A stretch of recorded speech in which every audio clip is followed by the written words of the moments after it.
Hello everyone, আজকে আমি আপনাদের জন্য নিয়ে এসেছি পারফেক্টভাবে ফুলকো ফুলকো একটা সুজির রুটি রেসিপি। সুজির রুটি তাও আবার ভাবা যায়। এখানে আমি শুধু সুজি দিয়ে এই রুটি তৈরি করে নেব। আপনি কোথাও ট্রাভেল করলে এই রুটি অবশ্যই নিয়ে যেতে পারেন। এই রুটি ৩ থেকে ৪ দিন পর্যন্তও ভালো থাকে আর নরম তো থাকবে অবশ্যই। এখানে আমি নিয়ে নিলাম ১ কাপ পানি আর দিয়ে দেবো পরিমাণ মতো লবণ।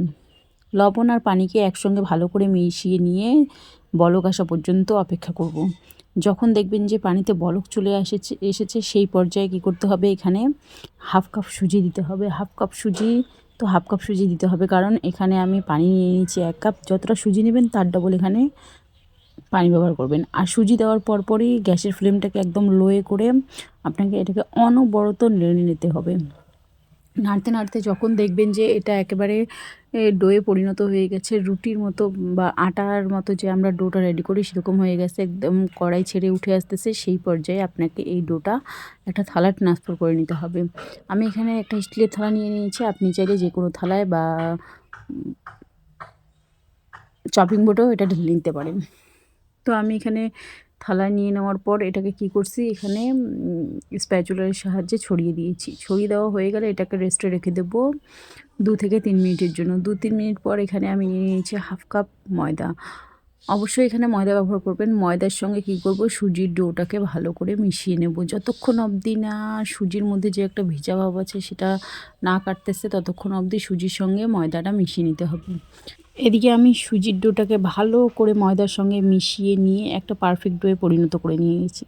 দেখুন আমার ডোটা একেবারে রেডি। এখান থেকে আমি কি করব, এখন একটা একটা করে লেচি কেটে নেব। আমার হাফ কাপ সুজি থেকে মোট 8টা লেচি হয়েছে। আপনি চাইলে কম বা বেশি করে নিতে পারেন। তবে হ্যাঁ, 8টা লেচি করলে কি হয়, রুটিগুলো একদম পাতলা হয়। এদিকে আমি একটা লেচি নিয়ে বেলতে শুরু করে দিয়েছি ময়দা দিয়ে।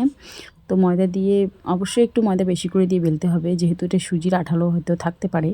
তো আমি এদিকে একটা রুটি বেলে নিলাম, পাতলা করে রুটিটাকে বেলে নিয়েছি। রুটি বেলে নেওয়া হয়ে গেলে অন্যদিকে আমি মিডিয়াম আঁচে তাওয়া বসিয়ে দিয়েছি। মিডিয়াম আঁচে তাওয়া বসিয়ে দিয়ে আমি এখানে রুটিটা দিয়ে দিলাম। রুটি দিয়ে যখন এক পাশটা হয়ে যাবে ঠিক সেই পর্যায়ে রুটিটাকে উল্টে দিতে হবে।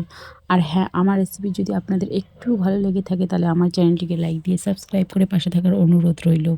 অন্যকে শেয়ার করতে ভুলবেন না, আপনাদের এক একটি কমেন্ট আমাকে এগিয়ে নিয়ে যেতে সাহায্য করে।